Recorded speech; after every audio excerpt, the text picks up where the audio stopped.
Good afternoon, ladies and gentlemen. You are welcome to the OTL 2020 session on shipment of petroleum products, issues in bunker quality and maritime security. This session will explore the impact of the IMO bunker regulations on the petroleum product supply chain in addition to maritime security and marine environment sustainability. The moderator for this session is Mrs. Funke Agbo, Senior Advocate of Nigeria. She has extensive experience in admiralty law, shipping and marine insurance law and litigation, shipping registration, cabotage registration and compliance, ship finance and securitization, and international trade law and commercial arbitration. A seasoned maritime arbitrator, her active participation in the development and formulation of policy in the Nigerian maritime industry has entrenched her authority in the industry. She is recognized by reputable international legal directories for her deep expertise in shipping and maritime disputes. Speakers for this session are Mrs. Christiana Onabu, Managing Director, NNPC Shipping, NIDAS, an NNPC subsidiary company responsible for coastal and international shipping. At NIDAS, Mrs. Onabu leads a very dynamic team in Nigeria and the United Kingdom, which focuses on the overall growth and performance of the NIDAS brand, delivering excellent value to its stakeholders.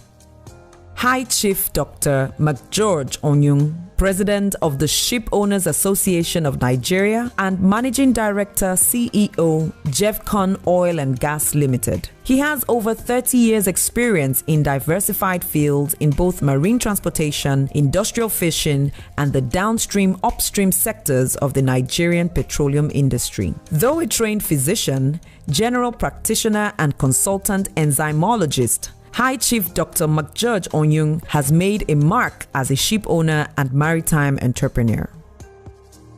Honorable Linda Chuba Ikpeazu, Chairman, Maritime Safety Education and Administration Committee, House of Representatives. She represents the Onitsha North-South Federal Constituency and is currently a member of the Board of Directors of Anambra United. Mr. Victor Egejuru, Director of Legal Services and Board Secretary, Nigerian Maritime Administration and Safety Agency, NIMASA. He holds a master's degree in maritime law and is a member of reputable associations like the Nigerian Maritime Law Association and the Chartered Institute of Arbitration, Nigeria. Mr. Aminu Umar, Founder and CEO, Sea Transport Services Nigeria Limited and Integrated Shipping Services Nigeria Limited, both leading vessel owning and operator companies. He is currently the President of Nigeria Ship Owners Association, NISA, and a member of key ministerial committees on fleet expansion. Mr. Bello Tucker, Chief Executive Officer, River Lake, Nigeria. He has years of professional experience in the shipping industry with expertise in LPG, oil tanker chartering, ship brokering, and ship management. He holds a BSc in chemistry from the University of Reading and is a fellow of both the Institute of Chartered Shipbrokers UK and Institute of Oil and Gas Research.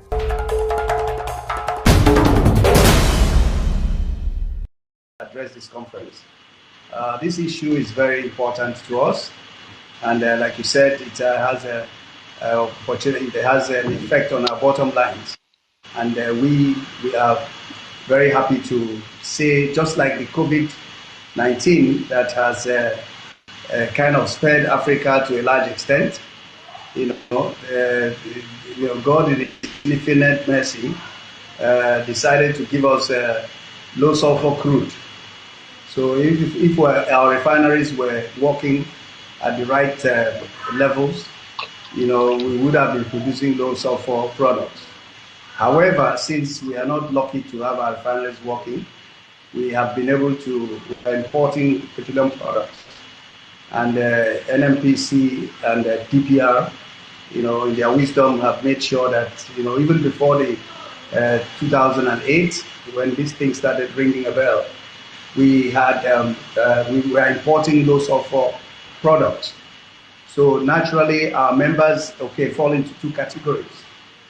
One is those who work for IOCs, in the upstream logistic support operations with PSVs and marine support vessels. They are on time charter basis with the IOCs, and the IOCs have a responsibility to give them fuel. The bunker fuels come from the IOCs, and they ensure that they are giving good quality products. Those that work also for NNPC in downstream petroleum distribution logistics, are also on time charter basis. And they also get good fuel quality from NNPC. Of course, the rest of those that don't have those contracts and they're not working for neither IOC or any downstream trader, will have to take bunkers locally. And those bunkers, of course, are products that are imported. The only challenge that we probably will have would be the quality that we don't know, which are the cooked AGO or the ones that are coming from unauthorized refining process. But I mean, that's not a significant number.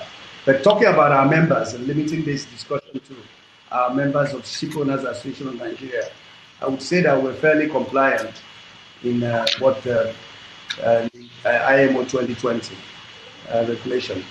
So it's not a threat, but of course, we are not yet in the international trade area. Not many vessels have in the container shipping, international container shipping.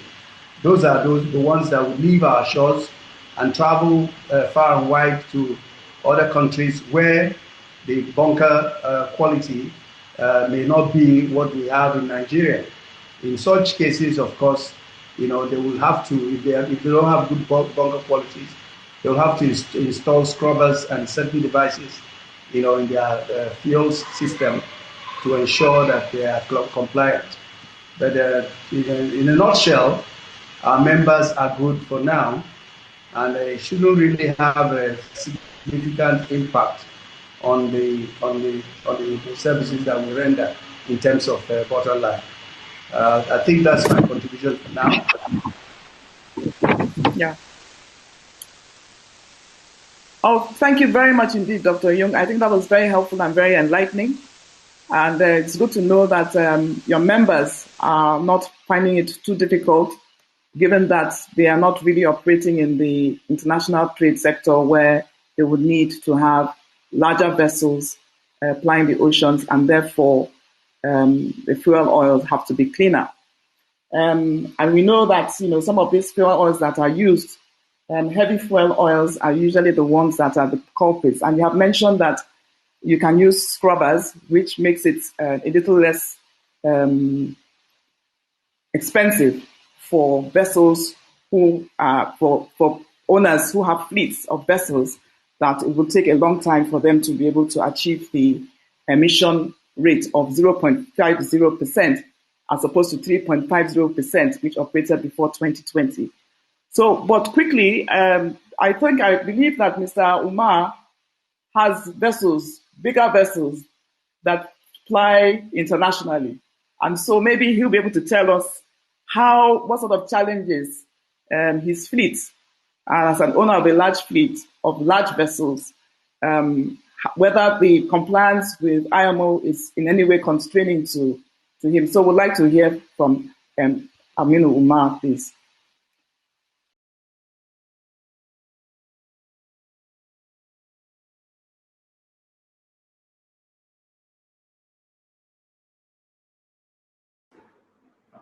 I think your mic is you're mute. You need to turn.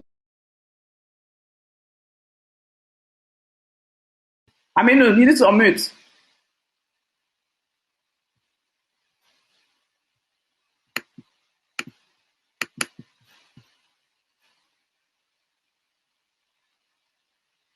OTL, can you unmute him?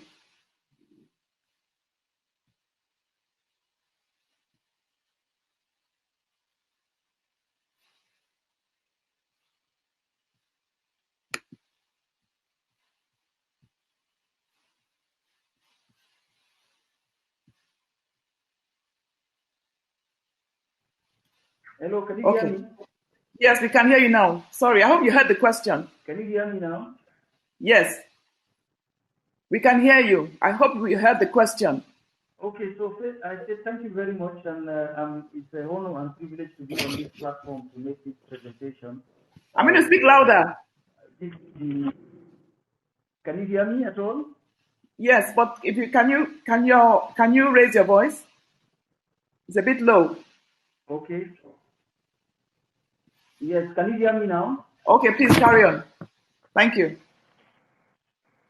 Okay, so I said it's a privilege and honor to be on the platform, and I'm happy to present what you said about the challenges we face as ship owners. So really, first of all, in IMO 2020 has been something that kicked in this year around March, and as ship owners that operate, as a ship owner that operates within the West African region, it has been a little bit of challenge to be able to source bunker to meet this IMO convention. It is ship owners have seen so much, a little bit of one or two challenges that particularly that is coming in relation to sea, which is, as you know, the IMO 2020 specified the quality of bunkers that should be made available to ship owners worldwide, including West Africa. And in West Africa, there is almost no refinery that produces this quality of bunkers. So most of this bunker has to be brought in through import from the Europe or all other refineries in the world. And one issue is it is very almost the availability is very not too great, because it's not every time that you need it that you can get it. Most especially in Nigeria. This is one thing that I am very happy Mr. Victor Egozirum is here. One of the issues we are seeing that the challenges for this bunker is regulatory or non-licensing of bunker supply companies in this country. In Nigeria today, I don't think there is any licensed bunker supplier. So because there is no license given so far to anybody, everything you do not get these suppliers available as and when you need them. Secondly, the regulatory approval. When you have somebody who is ready to be able to supply you, even with some waivers, the fact that he does not have the license, it is the regulatory approval process in Nigeria is highly very bad, and it causes a lot of delays and a lot of losses for ship owners in this country. Because of these two factors that I listed earlier, the cost of the bunker, we see the cost of bunker being very high, most especially in Lagos. And it is really affecting the P&L, that is the bottom line of ship owners. So all ship owners that take bunkers in order to meet this IMO 2020 regulation faces so much cost, which is highly not supposed to be. Then we have seen also a restriction. If you notice, Nigeria has about 4 port states in the country. That is Lagos, Delta, Port Harcourt, and Calabar. But the only place you can get bunker in Nigeria today is only Lagos. And the reason is due to some security situations, so many of the bunker suppliers cannot give you availability in any other port in Nigeria except Lagos offshore. This is actually impacted also very bad for us, because so many of our vessels, many of the operators that are on this panel will tell you, in order for us to be able to make sure that we don't fall victim of getting very bad bunkers, many owners have to take huge bunker from Lagos or Lome to be able to perform any kind of voyage that we are doing within the Nigerian ports or elsewhere within the Gulf of Guinea region. So this has been some of the issues we have come across during this period. And this, many of us ship owners that operate here, except maybe NNPC that have make their own provisions themselves, many of the ship owners, we have to go to other countries in order to take bunkers to meet this IMO regulation. And it's really something that that should change in the near future, so that first of all, licensing needs to be made. We should have a proper license bunker suppliers that are there in Nigeria, and the approval processes by the regulatory agencies should actually be streamlined to make it anywhere in the world, because you see what bunker suppliers go through in Nigeria is so much, and it is affecting particularly us, the ship owners. So thank you very much. Thank you very much, Mr. Omar. That was a great insight into some of the problems that we face as operators. And you have mentioned the constraints brought about by bureaucratic approvals that need to be obtained. And this cuts across the entire supply line or supply chain. And the regulator is here to be able to give us a few words as to how they can ameliorate things for operators. The legislator is also here that can give us a few words as to how the legislators see what the path going forward could be to make things easier for operators in Nigeria. And obviously, the issue of refineries is a key issue because as a result of the lack of refinery capacity, we are not able to get the quality of bunkers that is required in this part of the world. So, but at this point, let me invite our regulator here present, Mr. Victor Egejuru, who is representing the Director General of NIMASA here. He's the Director of Legal Services at the Nigerian Maritime Safety and Administration Agency, NIMASA. Mr. Egejuru, I just wanted to quickly ask you what sort of measures NIMASA is instituting to ensure that this sulfur cap compliance is met, and how the administration, which also is supposed to be working in partnership with operators in the industry, that their growth is not stunted and that local participants are able to still progress in the environment. Mr. Egejuru, please. Thank you, moderator. I will have to speak from a regulator's point of view, and to ensure the compliance on this sulfur cap, the agency, that's NIMASA, has done a whole lot. And I would want to give you information on certain things we have done, actions we have undertaken, which includes identification of fuel suppliers through collaborative efforts with DPR to ensure quality and availability of compliant fuel. In this regard, we have also placed a marine notice and commenced registration of identified fuel oil suppliers. We have also identified the DPR accredited laboratories for the testing and verification of fuel oil content with the intention of ascertaining their level of competence. We have organized a national stakeholders forum on the implementation of MAPOL Annex 6 and other emerging issues on climate change. That was in August 2017, and constituted a national technical committee on greenhouse gases emission reduction and decarbonization of the Nigerian maritime industry. You may also wish to note that the agency was nominated to represent Nigeria as the West Africa focal point of Maritime Technology Cooperation Center, MTCC, Africa Initiative, and keyed into the data collection of fuel consumption as part of its pilot project on monitoring greenhouse gases emission reduction, with installation of Thorium X device on board MT Kingis, a Nigerian flagged vessel. There has been a publication of marine notice on IMO deadline of January 2020 on the 0.5% sulfur cap implementation. The agency also, before now, held meetings with relevant MDAs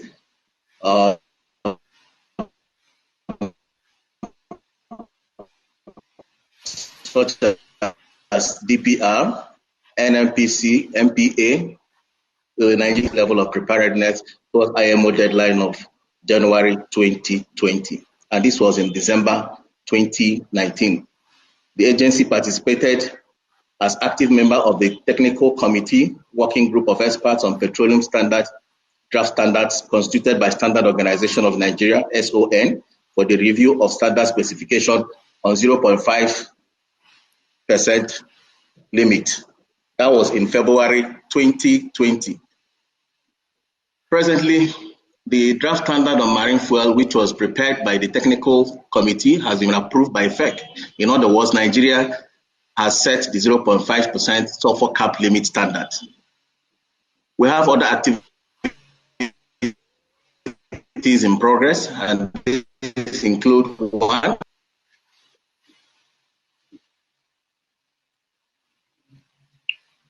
Whoa.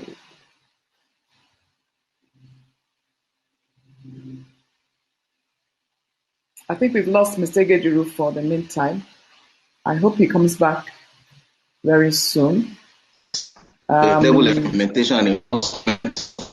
Okay.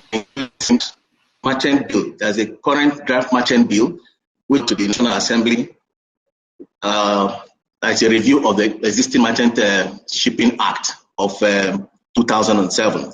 So this has been included in the merchant bill. So what it means is that, in effect, if the bill is passed into law, we would have domesticated this MAPL Annex 6. And we're developing guidelines and regulations for ship energy efficiency management plan to ensure compliance, and also working out MOU with accredited laboratories for bunker fuel 0.5% sulfur testing.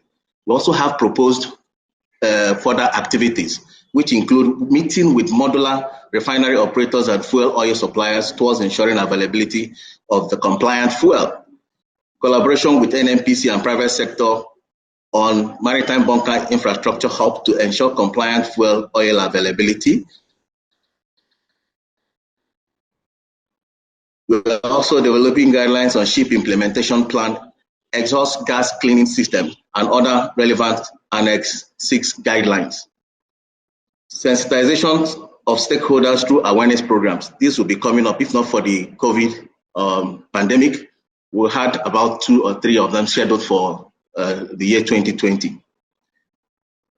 We also would convene a meeting of bunker fuel oil suppliers in order to update the fuel oil register in line with Regulation 1891 of MAPL Annex 6 Convention and IMSA's audit requirements. However, enforcement is yet to commence fully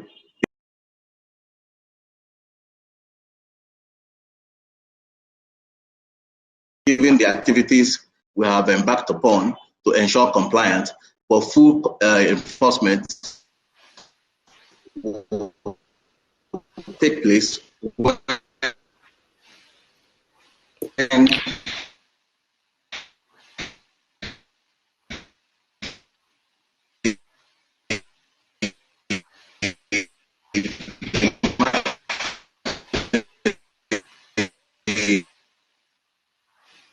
the merchant shipping bill, which is still being in process,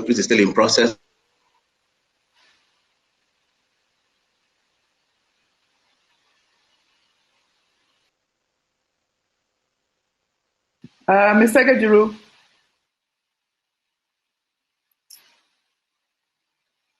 I think that he has given us a good insight as to what the regulator is doing. One of the fallouts or consequences or benefits of IMO 2020 is really that there will be a lot of changes, including how the regulators carry out enforcement, flag and port, flag state and port state, how they carry out their enforcement. And I think a lot of what Mr. Gejiru said points to that. And other benefits are cleaner air, positive impact on human health. That is what the IMO is trying to achieve with their motto, cleaner air, cleaner seas. And also better quality fuels at the end of the day. And then this opportunity for refineries as well. And also ship rotators and ship owners and refineries will all adapt to this new position of the IMO on the sulfur cap on fuels. He's mentioned a lot of legislation. I think this would be a good time to bring in our legislator, Honorable Linda Ikpeazu, as to what the House is doing in terms of her committee. Her committee will be in the forefront of some of the legislation that surround shipping, in particular, which is what we are discussing. And so I invite Honorable Linda to say a few words as to how she sees the path going forward and what legislation they might be bringing to bear to assist the populace in this direction. Honorable, you have the floor. Thank you very much, Leonard Essaya. Good afternoon once again to all the presenters. As a lawmaker, we have made the most recent legislation passed that regards maritime security is, of course, the suppression of piracy under Maritime Offences Act. Honorable, we are I wanted you to speak. Honorable, to also amend the Honorable Cabotage Act. But let me just start by saying this. We know that these are difficult times in Africa and the world over, and shipping, which is the lifeline of economic activities in the world, has taken a particular hit. We know that with the issues of COVID-19 pandemic, insecurity in the Gulf of Guinea, the socioeconomic environment of West Africa has been severely battered, and we are still scrambling to regain our footing. With current abysmal economic outlook, maritime insecurity, coupled with the sulfur oxide reduction requirements by the IMO in its 2020 guidelines, the shipping community have a lot on their plate right now. The provisions of the MAPOL Convention, which effectively limits the sulfur content of ships or fuel oil, does translate to ship owners finding cleaner alternatives to better protect the environment. To further compound the problems of ship operators in Africa, shipping the Gulf of Guinea is notorious for maritime insecurity, so much so that the region has been branded the center point of contemporary sea piracy and generally a dreaded zone within the maritime community. Various reports by both local and international organizations have continuously emphasized the high-risk status of Nigerian maritime space, which is particularly as it is one of the world's top oil and gas exploration hotspots. Unfortunately, these recurring incidents have greatly affected commerce, foreign direct investment, and other socioeconomic development in the region. There have been arguments in the past, though, that maritime insecurity in the Gulf of Guinea is as a result of weak law enforcement and political framework through which to resolve this. In response to this, the Nigerian government has invested heavily in the Deep Blue project, which has resulted in the purchase of sophisticated surveillance equipment and vessels, including special mission vessels, fast intervention vessels, and the establishment of contemporary surveillance center. All these are geared towards improving incident information gathering, communication, and prompt deployment of security personnel. This initiative that is powered by the synergy between the MASA and the various security agencies like the Nigerian Navy, Nigerian Police, and other actors in the maritime domain has recorded modest success. Aside from the laudable landmark conviction of persons under the Suppression of Piracy and Under Maritime Offences Act, which I had mentioned earlier, the synergy has reportedly resulted in the further arrest and detention of about 27 suspected pirates. These arrests and convictions are quite significant as on one hand, they show that Nigeria takes the issue of piracy on her territorial waters very seriously. However, it is still glaring that we do have a lot to do to reap the full and intended rewards of the Suppression of Piracy and Other Maritime Offences Act. It is my strong belief, however, because having listened to the previous contributors, that following these discussions, there'll be a robust and probably at the end of this, get a blueprint of an economically viable and sustainable maritime and shipping environment in Africa. And of course, we in the House of Representatives are always looking for ways that we can have legislations in place that can actually better the sectors, of our economy. So in addition to this act I mentioned earlier, like I said, the Cabotage Act is before the House right now for an amendment, because we also want a way that we can further support the shipping industry. And I'm sure Omar will appreciate this, even though he has a lot of, he doesn't need help. But we really do need to develop our shipping industry. And of course, with the amendment of this Cabotage Act, that will also go a long way. Thank you very much.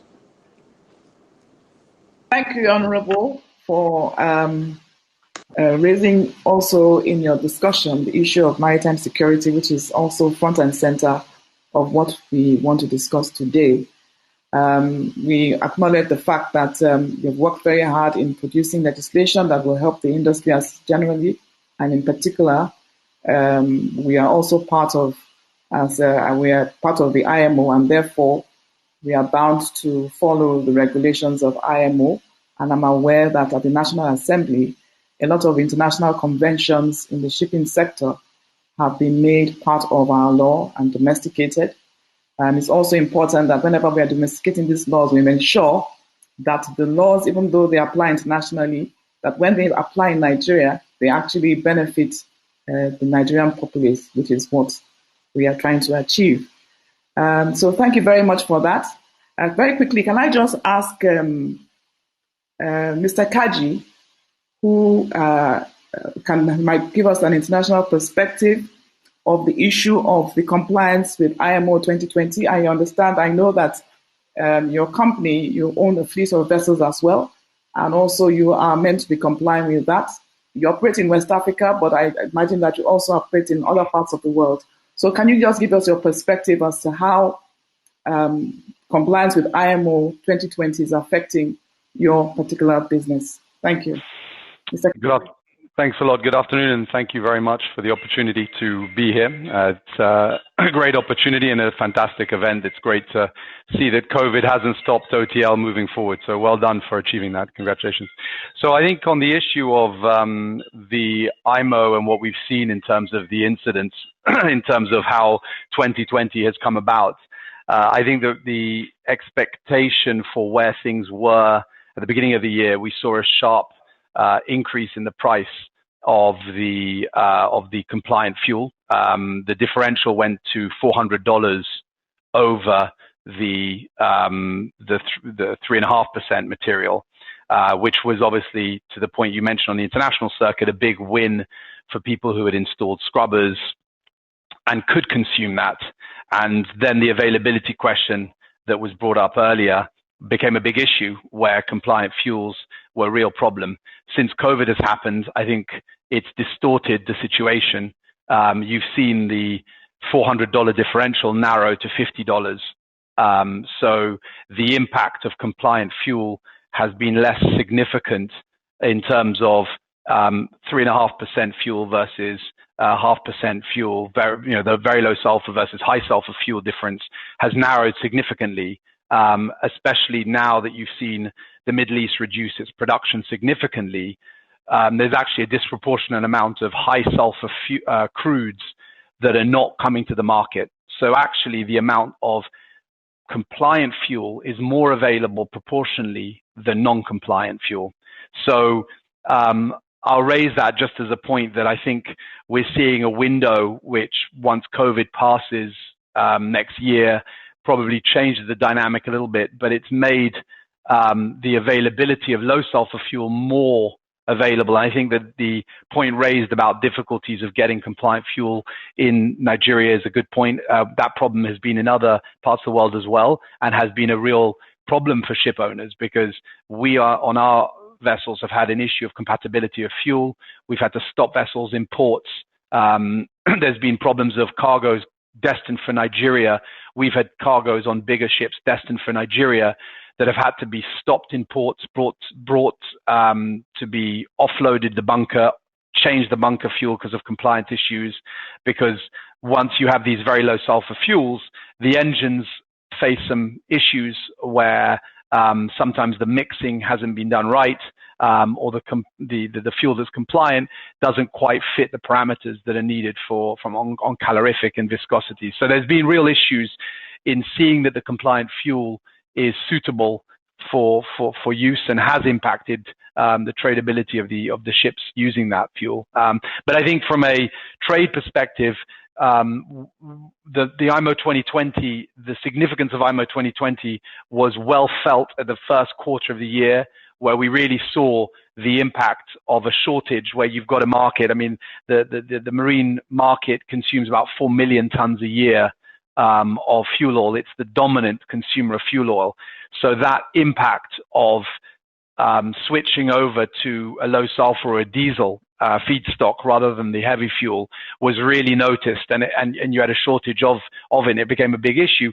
I think following COVID, where everything's been turned on its head a little bit, we haven't felt the full effect of how bad it can be. And so I think that that's been delayed a little bit, but certainly we felt problems of availability, compatibility, and that's been probably a little bit less difficult second half of the year, where COVID really has damaged the operations of global oil flows, but has helped actually the availability of very low sulfur fuel. So I think that that's been one point that has allowed very low sulfur fuels to be more available, even though sometimes compatibility has been a problem. Thank you very much, Mr. Kaji. I think that was very, very, very enlightening. And thank you for giving us a little perspective outside the broader region of Africa, and going into what's happening in Europe and the Middle East. Clearly, there is an impact, and hopefully the impact will not be too much overall. And in that regard, I would like to invite Mrs. Onabu of Mine Director NIDAS, which is the Marine Services Division of NNPC. She's involved, you're involved in contracting of your vessels or contracting other vessels to move products. And so can you tell us, for instance, what the level of compliance is with the vessels that you use, and how they affect your NNPC contracts, and whether this is a real factor in terms of the business of NNPC as a result, as it involves the shipments of its products. Mrs. Onabu, you have the floor.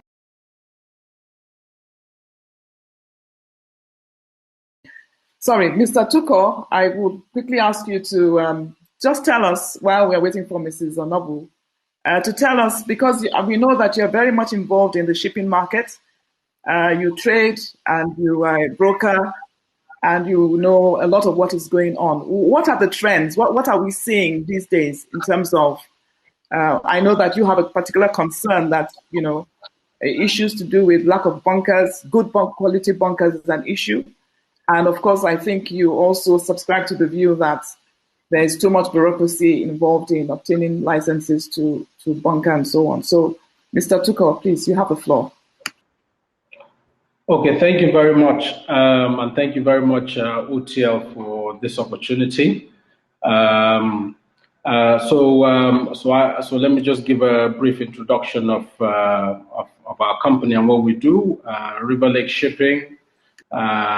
We are a shipbroking company. We're involved in shipbroking, project management, and market intelligence. And when we say broking, we're involved in different markets with different offices all around the world, Lagos, Geneva, London, where we are involved in the tankers, dry cargo, barging, and the offshore market.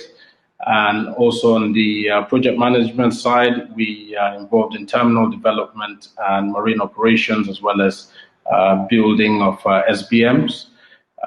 And we also provided demurrage outsourcing services, commercial ship management, legal and claims. So as regards to bunkers in the region, so Nigeria has never been able to establish itself as a reliable bunkering port. This is due to inefficient and reliable bunker operators in the region. So what we have seen over the years is we have seen significant investment as the cabotage trade in Nigeria has grown.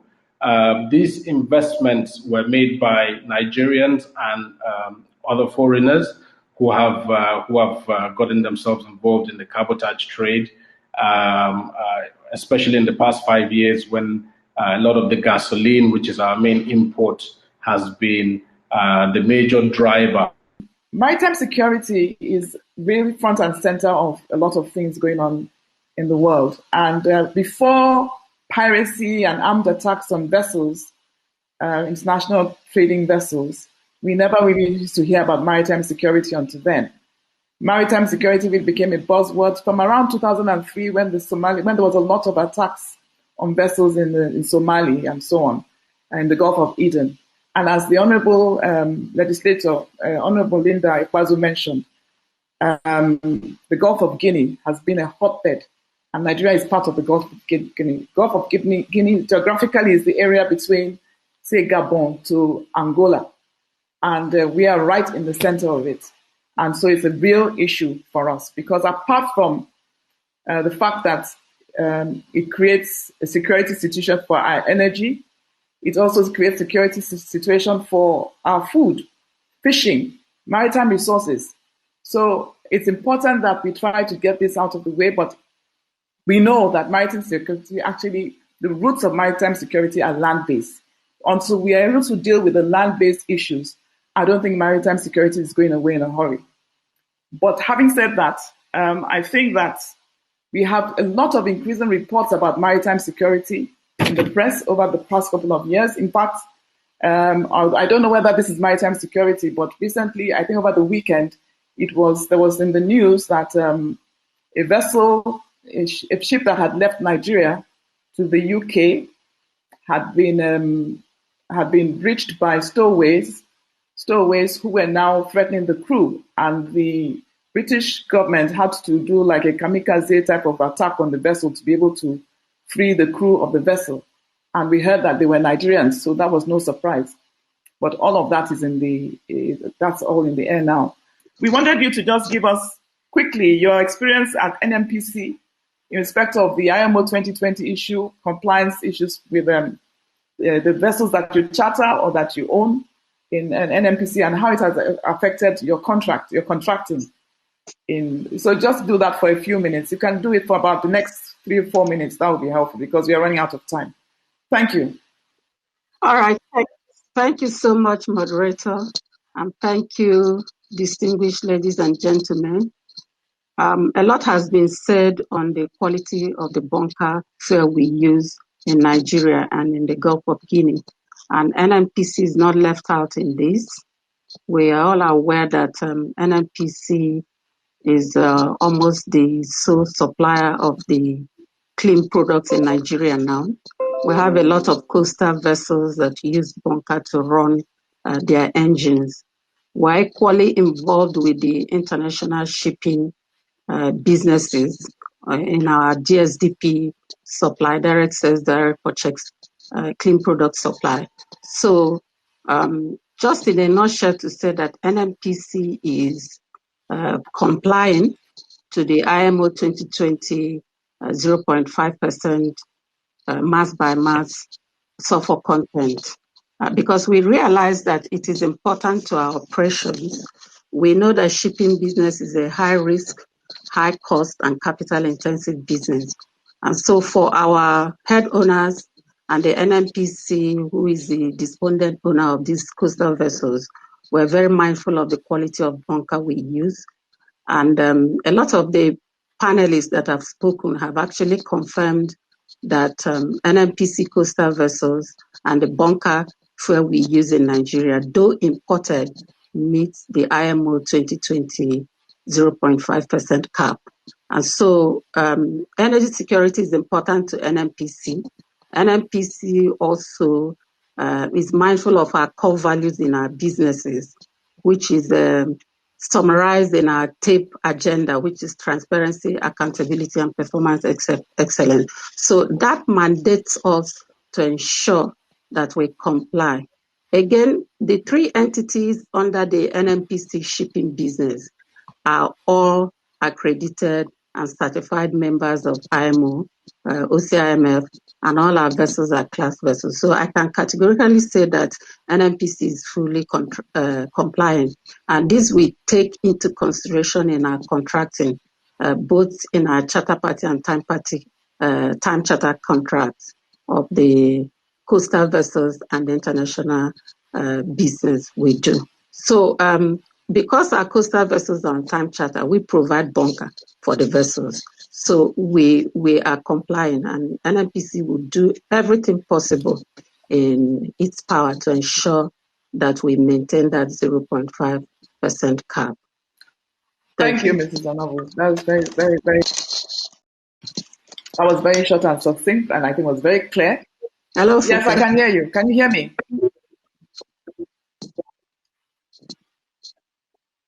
Yes, I think that was very clear, Mrs. Onobu. Thank you very much for that submission. Quickly, is Bello back? Yes, I am. I had some internet issues here, so we lost power. So maybe can you talk to us for the next 2 minutes, please? Thank you. Sure. Okay, so basically, like all the other distinguished panelists have mentioned, there is a need to have a reliable bunker supply strategy in the region, especially in Nigeria. We know this particular market has had quite a negative impact in terms of reputation. So it's not really been a market where owners and operators have bunker fuel. So I would probably say maybe the government should consider concessioning some of the pilotage districts where they can have different sort of operators who would make investments in assets, in barges, as well as on the fuel. Since we have there's a lack of refining capacity already in the region, especially with the growth of the cabotage trade. It has sort of forced a lot of owners to ballast all the way to Lome to bunker their ships. So it would be wise to concession some of these piloted districts as major bunkering ports, as well as there needs to be a bit of a relaxed regulation, i.e. from the customs, the DPR, as well as NIMASA, of course, in terms of ease of doing business for all these suppliers of fuel. Oh, thank you very much. I think what is clear as to regards the bunker quality issue is that there needs to be a lot of synergy among the government authorities that are involved in licensing and authorizing the use and sale and purchase of bunkers. I think some of the things that Bello has said might be useful for the operators, for regulators to think about. And I think that, this is just an opportunity to express how important it is and how important it is for the bottom line of operators, people who have invested so much in the sector, to ensure that they don't continue to lose as a result, because it's supposed to make things better. So hopefully we have achieved that going forward. So quickly, I want to talk about maritime security. I was saying that Mr. Kaji should please let us know, in terms of, there's so much news and noise about maritime security, which is justified. because it has been going on for such a long time. It was first of all in the Gulf of Eden. And before, I was saying before that before piracy on the high seas, armed attacks by on vessels, especially trading vessels, we never really used to hear the word maritime security. But since then, it has escalated, and it has now, the Gulf of Guinea is now really the hotbed of it in the last couple of years. And as we know, these sort of attacks on vessels are really based, the roots are based on the land. So if we don't solve the issues on the land properly, then we'll continue to have these sorts of things. So it's an ongoing matter. And we have been receiving all sorts of reports on the news, internationally, locally. We have organizations that track all of these. And if you go to the right website, you'll see what is going on, or as far as attacks on armed attacks on vessels by armed people and pirates is going on. So, Mr. Kaji, I know that a lot of people have had to deal with private security agencies. The Navy has a role to play. You have operated in West Africa for a long time. Please, can you share with us your experience and perhaps your suggestions as to how owners can cope with this menace? Thank you, Mr. Kaji. And I believe you have a slide. Can the organizers please put up Mr. Kaji's slides, please, quickly? Thank you. Thank you very much. Yeah, I think it's a great. The session is really useful. I think this topic is a really relevant one because of the cost. You're right. The impact and the cost on the economy is material, because it's clearly problematic for the ship owners, and we face real stresses. The authorities face a lot of stress in terms of dealing with the security risks, which, as you say, have got worse and we did some research which is in the pack, which is just taking a view because there's been a bit of a pickup, but actually the more striking elements has been that we've seen an increase in now kidnap and ransoms, which previously the incidents and piracy attacks in the Gulf of Guinea were focused on, if you like, vessel muggings, where, to put it in a simple way, where pirates would attack, take a very sort of grab and run approach, which was, from a ship owner's perspective, less worrying, from a crew perspective, less worrying, because you'd have less risk of material human risk, which is the concern of all the owners. And then the knock on to that is you need to start providing bonuses for crews to come to certain areas, and then the areas themselves get a bad record, and that becomes onerous because vessels going in there require security. And I think the Nigerian government has done a really good job of providing security within Lagos, but the problem then becomes the security breaches go farther afield. So once you provide greater security in Lagos, and again, I think Nigeria has done a really strong job of it, neighboring countries then suffer where they need to bolster their security systems, because then the pirates go to the weakest link. So if the weakest link becomes a neighboring country, the attacks can happen there, which from the perspective of the vessel really is the same problem. So you've seen that incidents where Togo has had a lot of spike in cases and issues to do with that. And we've seen now hijackings, just looking at it from kind of 2010, we've seen a big pickup in the increase now of crews taken. I mean, even this year, 92 crew taken in 2020 versus 69 in the full year 2019. So we're going to, we're worried, but it's likely we're going to see a triple-digit crew kidnap and ransom in 2020, which would be a kind of a watermark and a worrying one, where you start seeing a big increase in the kind of amount of crew taken and the success of piracy attacks, where you're seeing pirates much more sophisticated in the way they're acting, much more organized. And I think from a human perspective, that's a really sad reality, that the crews need to be aware of the risks that they're taking when they come to jurisdictions where the security risk is higher. And I think that the knock on to that, as you rightfully say, is certainly cost, because you need insurance to meet to that. You need greater levels of local security. That puts strains on the authorities in terms of just pressure and strain on resource to make sure that you are managing the waterways and policing them more rigorously, which has a cost. And all of that is just all of that falls into the bottom line and onto the government's pocket and onto Nigeria as a country. So I think that it's worrying. The increase is not just an increase in incidents, in an increase in hijacking with the intention to ransom. And that is a much more substantial human cost and a much more complex cost to manage. And as I say, I think that the solution is probably, I think Nigeria as a government has done a really strong job. I think there's probably a need to work collaboratively within the Gulf of Guinea to solve this. It can't be solved at a single government level. It's got to be solved on a collaborative basis. I think that whether it's the brokers and the owners of community, I think are working better today than we as a community have ever worked in terms of sharing information and engaging. But I think that where things need to improve is cross-governmental relationships and working patterns where navies start working together in information share and security share to make sure that these things have an impact and see that we improve the livelihood and lives of the crew members and have a benefit in so. Oh, thank you, Mr. Kaji.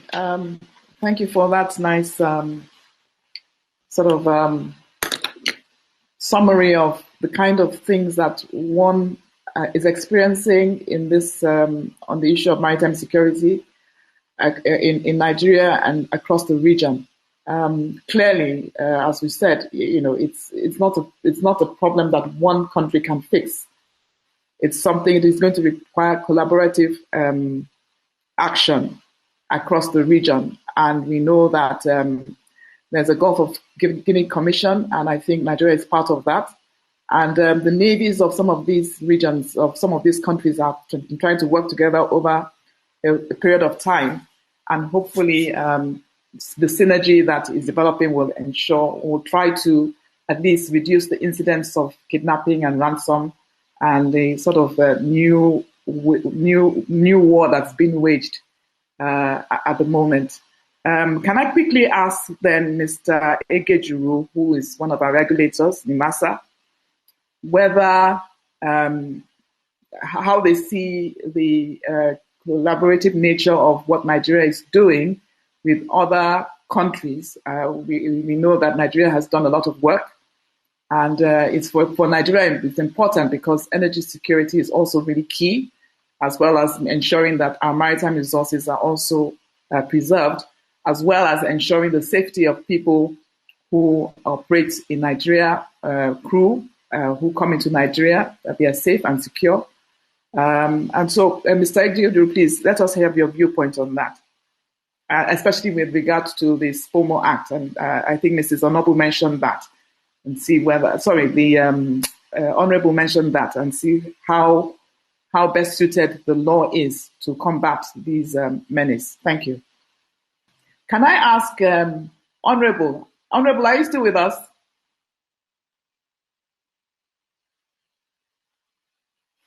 All right, she seems to be offline as well. Then in that case, I think I will ask Mrs. Onobu about the impact of the threats to maritime security on the business. You alluded to it when you were speaking earlier. We know that energy security is very key for NNPC and for the country. And it's possible also that NNPC is part of the collaborative effort by government to try to reduce the incidence of maritime piracy and armed attacks, kidnap and ransom in Nigeria. Mrs. Onobu, we seem to be losing our participants one after the other. All right, I think we have Dr. Young and Aminu Umar still with us. So I'll ask Dr. Young to let us know whether these breaches, how has it affected your own organization, the members of the organization, And can you also speak to the collaborative effect or collaborative partnership Nigeria may be having with other countries in the region to deal with the menace of armed piracy? Dr. Young. Okay. I'm glad to be back again. I didn't know whether what I said before went through, but what I want to say right now is that this issue of piracy is a very sore spot in as far as ship owners are concerned. It is something. It is an immediate and present danger. It's a reality. In 2011, I have a personal experience in my ship where 3 people were kidnapped, and it took a ransom and the cargo. I was working for NMPC at that time, and a lot of gas oil was stolen.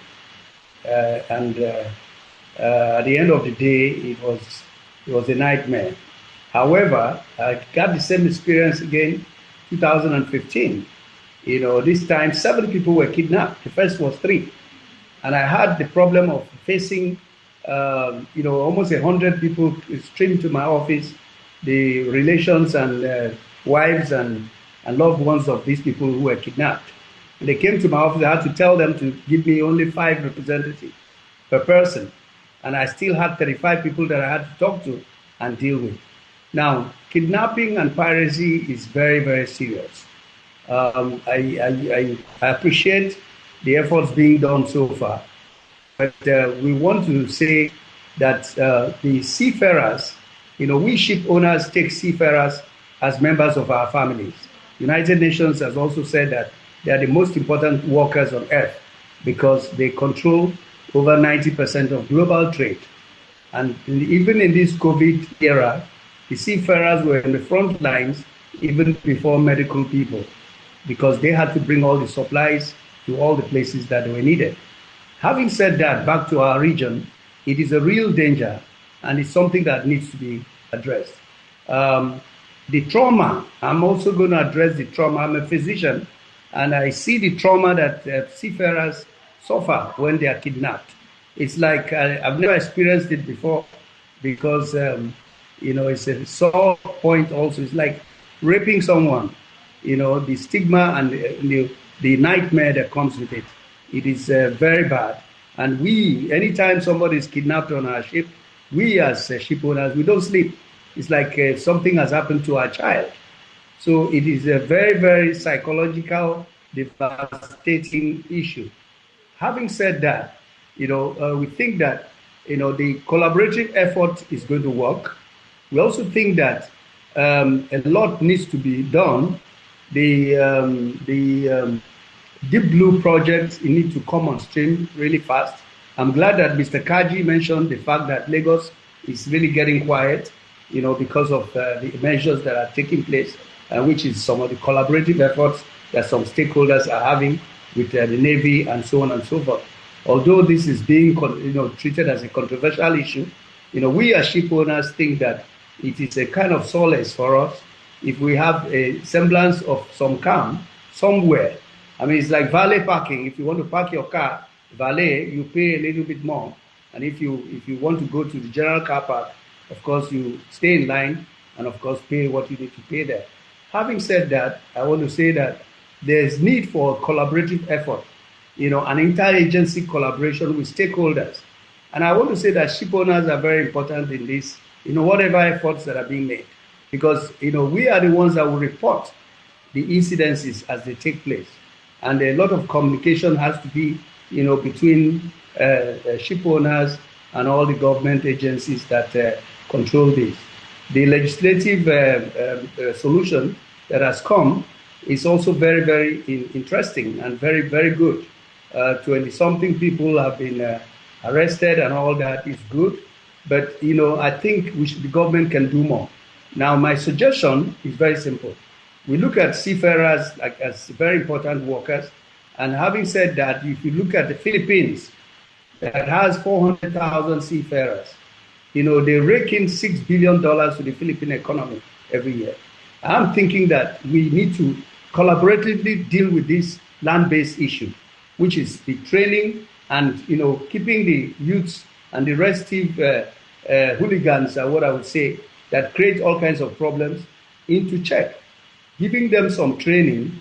And if we were able to look at a program which would mean, like I said, a lot of cooperation between stakeholders and the government agencies, NMPC, NIMASA, you just name it, DPR, because it's a global problem.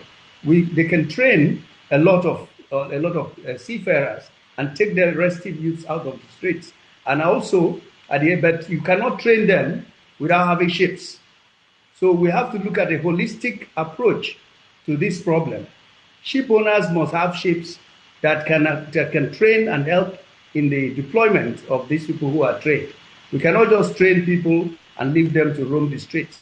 They go back into jail, if you may say, because they go and commit one crime that takes them back into jail.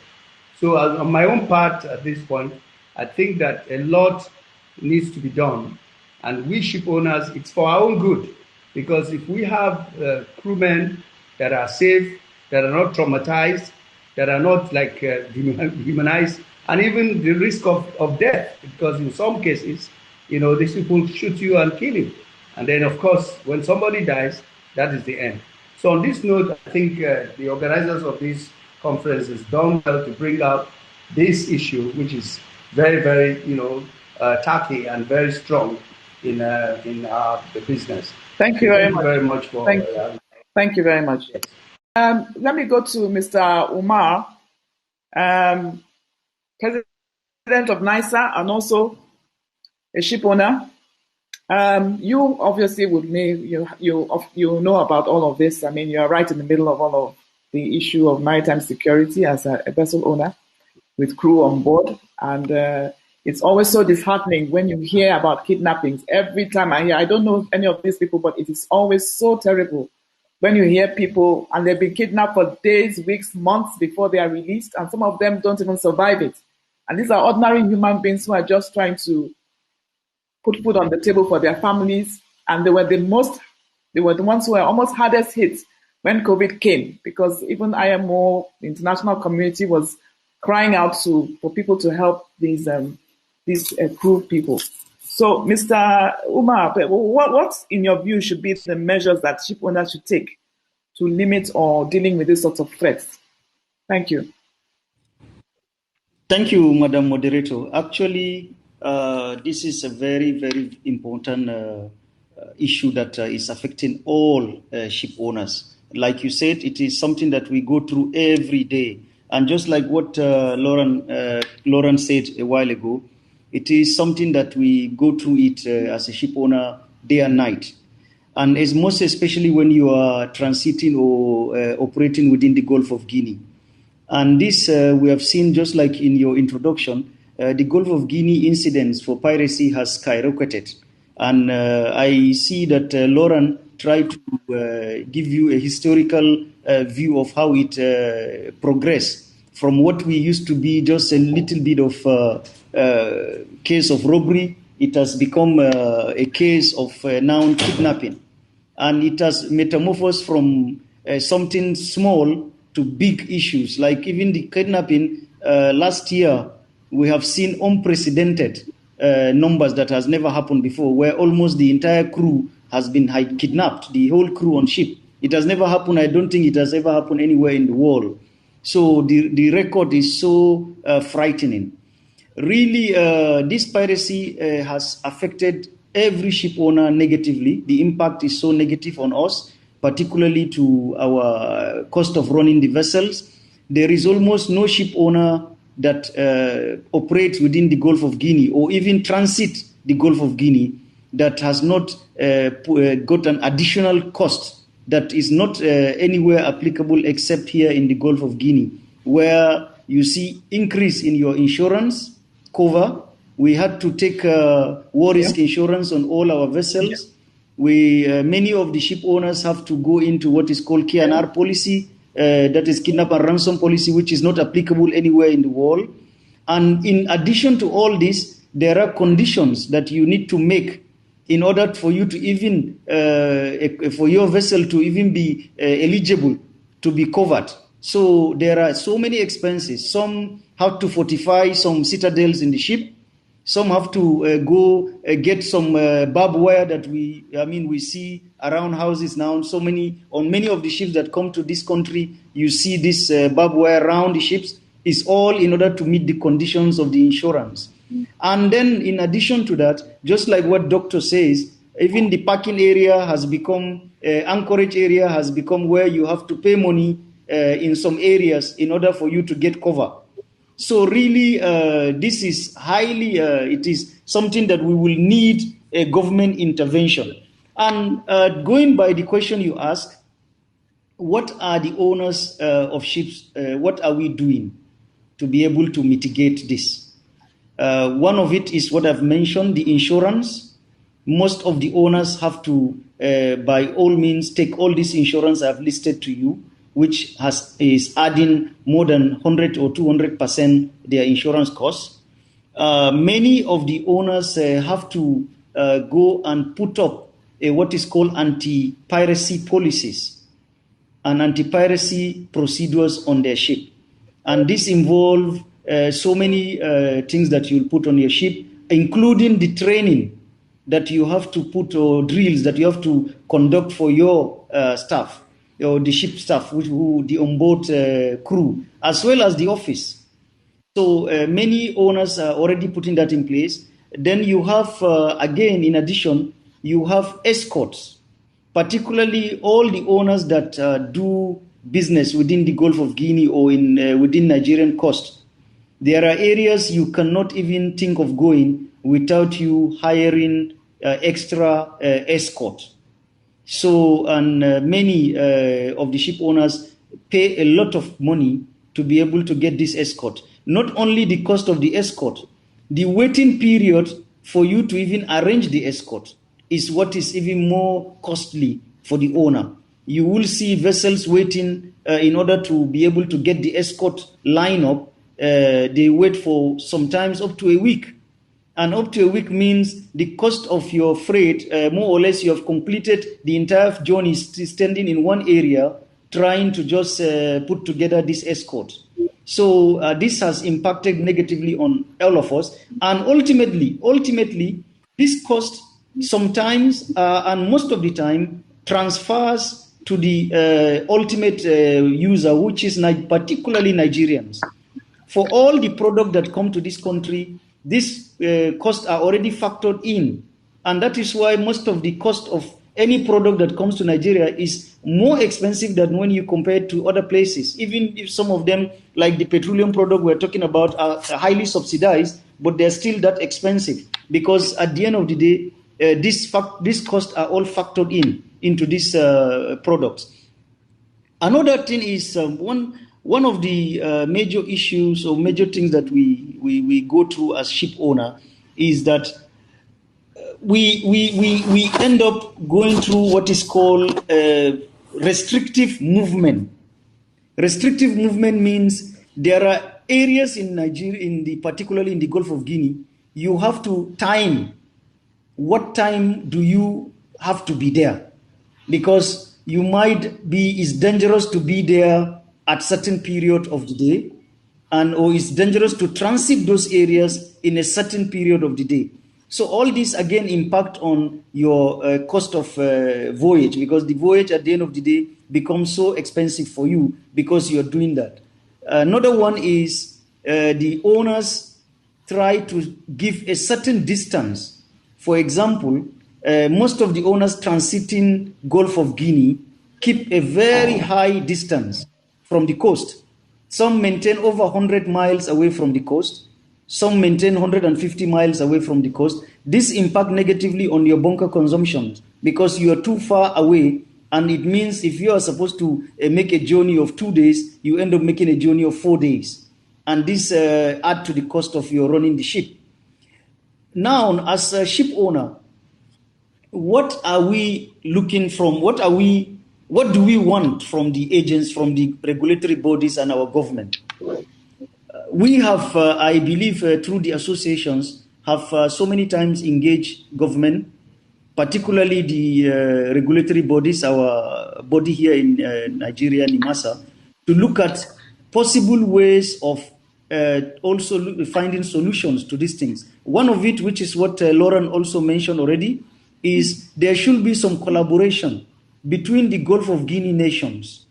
Already, we know that there is a Gulf of Guinea Commission set up already by these countries, but we believe the collaboration of interface where there is you can be able to secure your vessel from one country to the next country within this Gulf of Guinea countries is still not put in place. There is no system put in place where you can be able to get an escort from Togo to bring your vessel to Nigeria, or from Nigeria where an escort can take you up to Senegal, which are all part of the Gulf of Guinea nations.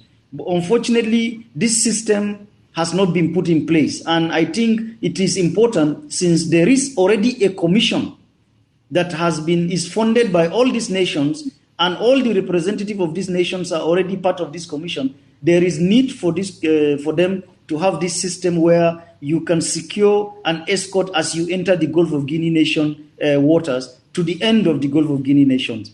This, Madam Moderator, system, we have seen it help in a positive way when there was this same incident crisis of piracy in Somalia. Somalia and the Gulf of Aden and the Indian Ocean nations were able to put together a system where you can take an escort from the Arabian Gulf and cross over the whole of Indian Ocean to Durban, which is South Africa, and disembark them if you are coming to this area of the Atlantic.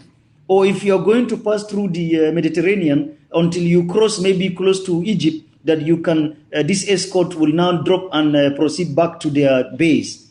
This is because the nations decide to collaborate.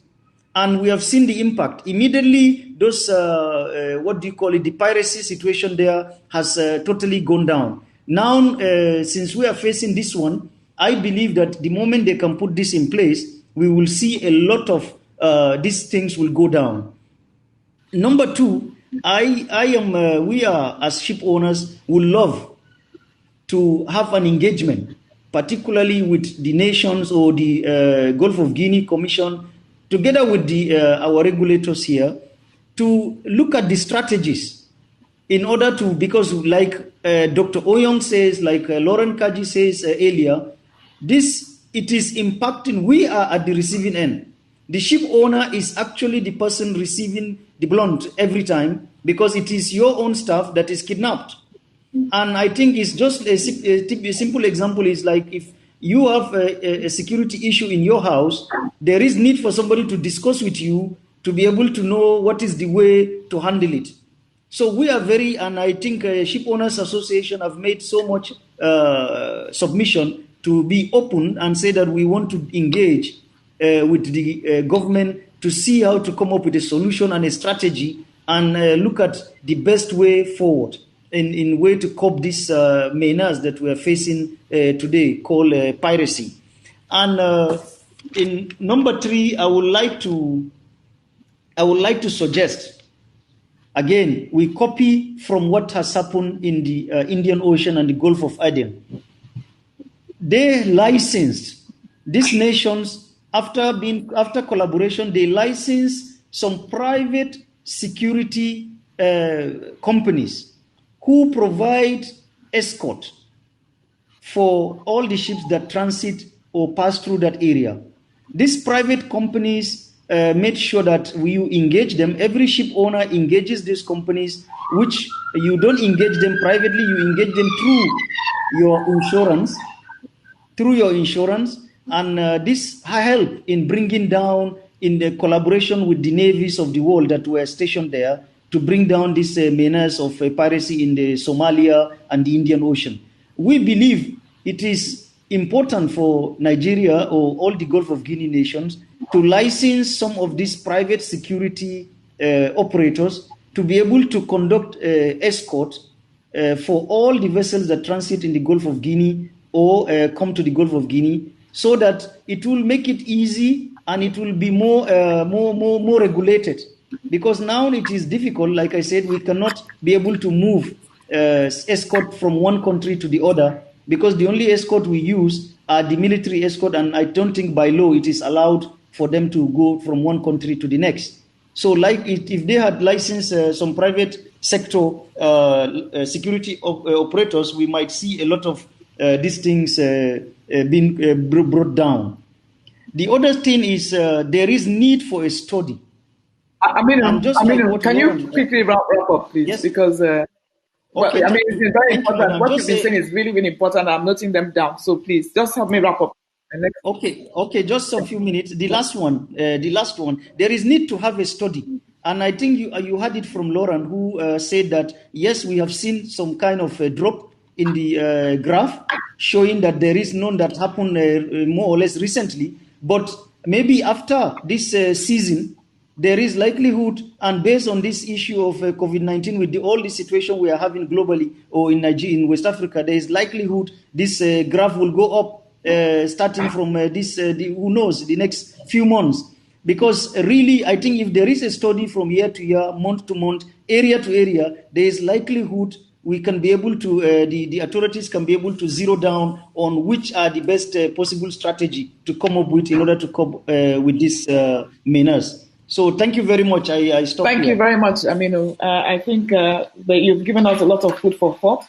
And I'm happy that you were able to break down and provide some submissions or some suggestions as to perhaps what the regulators should be doing and what the country should be doing as a whole, and the policy direction that the government should take in terms of working with the other governments in the region to curb the menace. I think this would be a good time to ask Victor to let us know. Is he back? Victor, are you back with us? Unfortunately, he's not back because as a regulator, he would have been able to, and he was prepared to actually give us a summary of what they are doing as government to work with other countries to curb the menace. Is Honorable back with us? She's not. So I think I will invite Mrs. Onobu. I believe you are back with us, Mrs. Onobu, to give us your perspective from the point of view of NMPC, which is also a government regulator, aspects of it, of course, DPR and so on the issue of the increased maritime security. At the top of your list as NMPC, energy security is paramount, and therefore I know that you are also in this fight. So please let us know what government is doing and how it impacts you in the business that you do with NMPC or NIDAS. Mrs. Onobu. Thank you. Well, just as all the major ship owners have mentioned, what is key is to establish some sort of convoy which would escort these vessels coming in and out of the region. And at the same time is also going to significantly reduce their own cost of doing business, because on the insurance cover, it's been reported now that the Gulf of Guinea is actually more dangerous in terms of piracy than even the Malacca Straits and the Gulf of Aden. So these kidnappings have really had a significant impact. And I also think it's also from the backdrop of the drop in the oil on the oil prices, so which has not really been, how would I say, very beneficial to the pirates to actually kidnapping crew for ransom.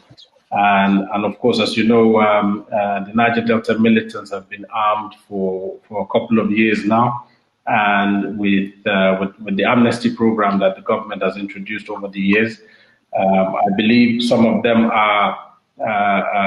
have been sort of out of work, if you like, since they're not destroying the pipelines.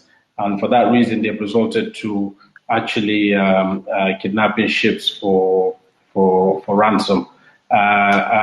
Yes, the Nigerian Navy has a Deep Blue Sea project. And I believe that would make a significant impact. So as a country, we need to take the lead compared to other nations around us. I don't think they have that robust navy, and also in terms of their capacity to make such investments in these in areas of combating piracy. Thank you very much, Bello. I think that you are right there. Definitely a lot has to be done, and I think hopefully we'll have some insight from the regulator as to whether this is the path they are treading. We have lost Mr. Egejuru, but I think Mrs. Anobu is back. I don't know if you heard my question before you went off. I just wanted you to weigh in on the discussion as to maritime security as it affects the bottom line. We've spoken about kidnap and ransom, which is really what is happening more than just attacking the ships and running away. And obviously, this has increased the bottom line in terms of insurance costs. And ultimately, this is the cost that goes to the Nigerian consumer at the end of the day. Obviously, the ship owners are very badly affected, and the way they do business has to change in light of this. They've made some suggestions as to the sort of things that we need to do. The collaborative efforts by governments across the region. Nigeria has done a lot of work. We have the Gulf of Guinea Commission, of which Nigeria is a part. I know that the navies of those countries have tried to come together to do a lot of work, but a lot more needs to be done. And I would just like to know from the perspective of NIDAS, which is part of the NMPC and which is also might be a government agency, what is happening in that direction. Thank you. Okay, thank you, and thank you, our audience, for your patience, even with the challenges with the internet in this section. A lot of the head owners have spoken, and I did remember Dr. Oyong mention his experience when his vessel was under the charter of NNPC. And Aminu has also spoken extensively, the same as Lauren. So when you put together what they have said and their experiences, that would tell you the magnitude of what NNPC goes through as the sole supplier of clean products to this nation for some years now. It was really bad before 2015 because we've had cause to take some telephone calls from captains and masters of our vessels, our coastal vessels, midnight, sometimes early hours of the morning, talking about their experiences with these boys at the creek. So, and sometimes they actually stop them and they board these vessels and they ask for money, take the food items and some of their personal belongings. I mean, it was very bad. And NMPC, in the course of the event and over the years, thought that we needed to do something very seriously to ensure that our cargoes are secured, the vessels are secured, as well as the life of the crew members. And so from 2015, late 2015, from the NMPC perspective, we explored cooperation with the Nigerian Navy, and they accorded us their good relationship, and that still existed today. So for all our coastal vessels, whether they are selling to Ogara or to Cross River or to Port Harcourt, they will have Navy armed personnel on board our vessel, just to make sure that we secure the cargo, secure the ship, and at the same time, the life of the people who are operating these vessels. But that is not without a cost. Like Aminu has said, overall, it increases our OPEX. And even in contracting, you have to take into consideration some of these extra additional expenses, which were not part of what the shipping operation was meant to go through in Nigeria. The same goes for our international business. The P&I Club, the additional war risk spendings that the charterers go through and pay. All these things are factored into our contracting. And like we have heard here, from most of the speakers, it ultimately comes down to high cost of the pump price of this product. And who bears the brunt? The Nigerian people. However, NNPC, in her own goodwill, tries as much as possible to see that Nigerians get these products at the very affordable price. So when you feel the pulse of the owners here, you now know what happens to the charterers, like NNPC, that is the despondent owner of so many vessels, especially the coastal vessels that operate in Nigeria. So I will also use this opportunity to thank the Nigerian Navy for their cooperation and the help they have offered to the Nigerian citizens to make sure that we're able to distribute products to the different parts of the country. Just like Aminu has said, there are also some extra costs of even virtualling. You have to provide for the extra armed men on board the vessel, the spaces in the vessel they have to manage, and even in the course of this COVID-19, these are all challenges that the head owners and the charterers face. We've had cases where in the past we used to do STS 247 at the Lagos offshore. But when these issues came up from 2015, 14 or thereabout, we were stopped from doing STS at night. So basically vessels do STS from 6 to 6 in the morning to 6 in the evening. And what I mean is logistics. You can't go on the high sea once it's 6 p.m. to provide fenders and hoses for the shuttle vessels to transship from the mother vessels. So these are some of the challenges we have faced as NNPC. And ultimately, they affect our bottom line and the operations costs, and they are factored in our contracts.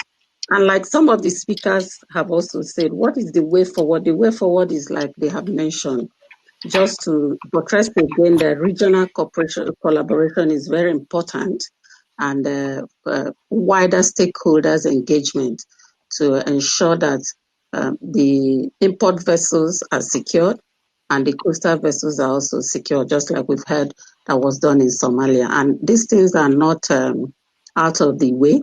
It is something that is workable with our will. Where there's a will, there's a way. And I believe that when the stakeholders come together, we will be able to do more to this. Thank you.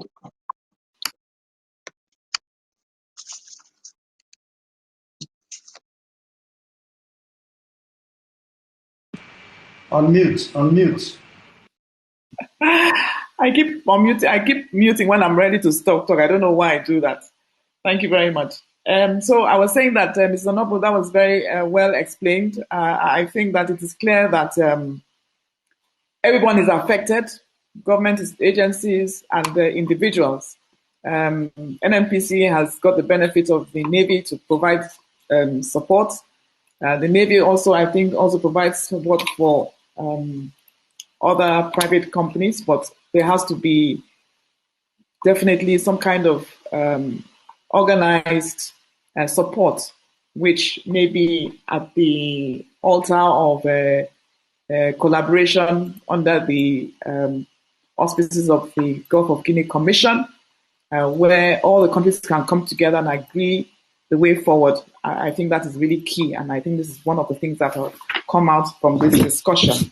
I think before we go to the question and answer session, which is where we are almost at, we only have about 10 minutes to go, really, and we don't really have a lot of questions. So I will just have, is Mr. Geduru back with us? Because it would be nice to hear from him if he has come back. It looks like he's really, the whole thing has dealt him a technical knockout if he can't be here. But we are almost, we have 10 minutes to go, and I will just quickly look at the questions that have been offered so far. There are questions for the ship owners, that's Mr. Yung, Dr. Yung and Mr. Aminu. Two questions, if you can answer them quickly. One is, what are we doing? What are you doing about providing ensure cleaner and better air quality as a result of your business activities, taking responsible petroleum and product shipping operations. So in your operations, if you are dealing with petroleum products, I don't know if either of you particularly deal with petroleum products. I think Aminu does. Apart from the fact that you have to provide better bunker quality, what else are you doing to ensure that you are performing a public service by ensuring that the air is cleaner? That's one. And the other question is, I think it's the same sort of question, cleaner quality of your own business activities, putting aside what government regulation requires. So I think I can ask Aminu to quickly answer that question. What are you doing as a business to ensure that, apart from bunker quality that you are obliged to do now, what else are you doing to ensure, as a responsible business operator in this sector, to ensure that the environment remains clean? Aminu. It's 2 minutes. Madam, 2 minutes. thank you. Okay, thank you very much. I think shipping, particularly ships, have seen so much of change in the recent years, and we have our carbon footprint for ship owners or shipping has been actually one of the lowest in terms of tonnage of cargo that we move. I believe one of the speakers, I think Lauren has told you, that already most all the bunkers we are presently doing have very low sulfur, very, very low sulfur. That is the available bunkers around. And based on that, our carbon footprint has become so low. And the newer vessels that are even coming up now are being equipped by very efficient energy engine designs. And these are engines that are very, even do not more or less contribution to carbon emission is so low.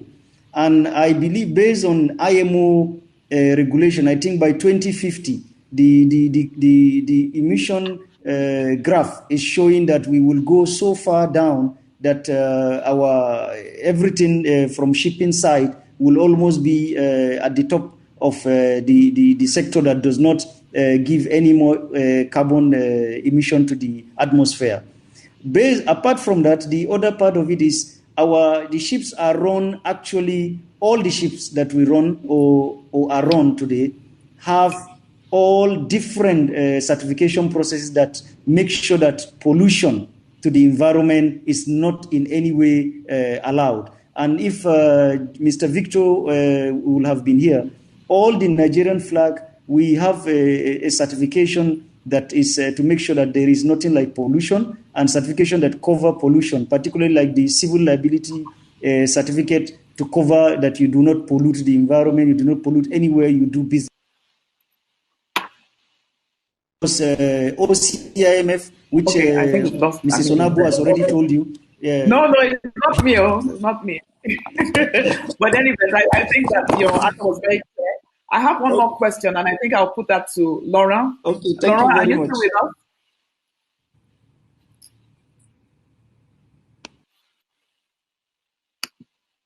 Yeah. Is Mr. Kaji still with us? Okay. Yes, I am. Great, sorry. Great. So I have a question which I could propose to any of the ship owners, but I think I will ask you. And that is really, Mr. Aminu, the person who asked that question was an Awal Dewa. But the another question is, now there's this initiative of the secure anchorage area, which is meant to be useful for dealing with challenges of maritime security. Do you think that has been useful, Mr. Kaji, and how sustainable is this in the long term? I think the initiatives that have been, I think the comments being made today by everyone on this call has been very sensible in terms of the collaboration that's needed. I think there's not a single solution, that everybody needs to be working closer and more cohesively. I think that the patrol in Lagos has been a big value and has really had a material impact. You've seen a reduction in issues in Lagos, and actually Lagos is considered a safe zone relative to the neighboring spots from a ship owner's perspective. So generally, owners are more comfortable when vessels get to Lagos by virtue of the secure anchorage, which has had a material impact. I think that the issue is there are two elements to it, because I think that the ensuring the collaborative and I think public-private engagement is going to be an important one, where there's greater level of information share, greater level of understanding of where the risks and liabilities are and how we can mitigate them. But I think it's got to be something that really starts working on that basis, because otherwise, if everybody builds their own system, like the secure anchorage, and you have a secure anchorage 2, 3, 4, the cost is not insignificant. So for a ship owner to position in the safe anchorage, yes, it's safe, but the cost can be prohibitive. And cost is crucial because it's not a one-off. You're going to need to be maintaining that. Your crew are then going to be depending on it on every ship of yours, because if you apply for one ship, then the crew on another vessel will feel hard done by if they don't get the same attention. So it's a snowball, and the costs mount accordingly. And obviously, either that cost can be passed on. If it's not passed on, it gets met by the owner himself, and there's a limit to what can be afforded. So it becomes an inefficient way.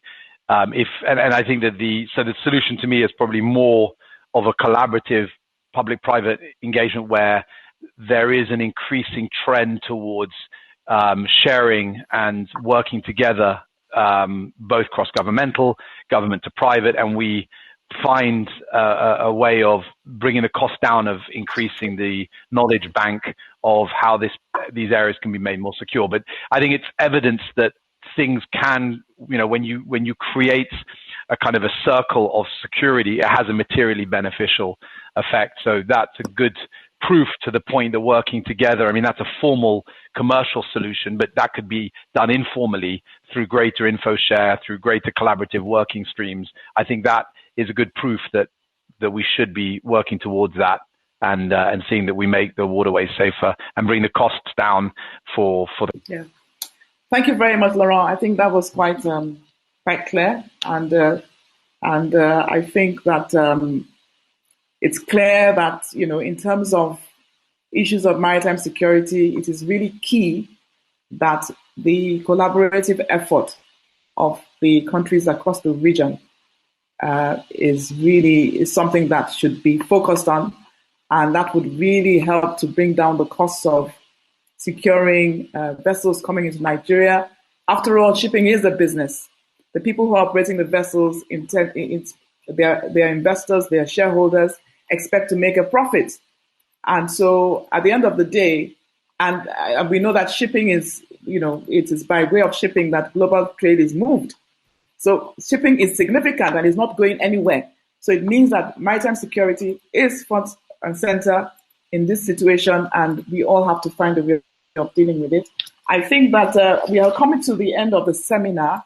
It's almost 2:30, and I want to really, really thank all the discussants. It's a pity that we missed Mr. Victor Egejuru. He's a main regulator, he's a substantive regulator, and he had a lot to tell us, but unfortunately, he was not able to stay on, I believe as a result of technical issues. So we apologize for that. We will try to get Mr. Egejuru's slides and send them to participants so that they get the benefit of what he intended to say. So I want to thank everyone here. It's been a distinct honor and privilege for me to have moderated this fantastic panel. The experience and knowledge is breathtaking. And I can tell you that apart from the fact that we've got the experience and knowledge, we've got also the old and the new. So we have those of us who are moving on, and we have the younger ones like Aminu and Bello. Aminu, I'll put you among the young ones, I hope you know, who are carrying the flag forward. I suspect Mr. Kaji looks younger than he looks, probably younger than he looks. Maybe dealing with maritime security is giving him a headache. I don't think anyone in shipping looks young, unfortunately. We age quickly. We do indeed, don't we? So, well, thank you all very much. It's been an exciting panel. Unfortunately, we are not able to answer all the questions, but In fact, there was a gentleman from a law firm who gave us a long discourse as to what we should be doing, and I think it's very important. His name is what's his name? Bolahon Ogunyemi of Principles Law Partnership is giving us quite some information on his view as to what we should do, and it's actually very relevant. And I'll ask the organizers to please take it on board.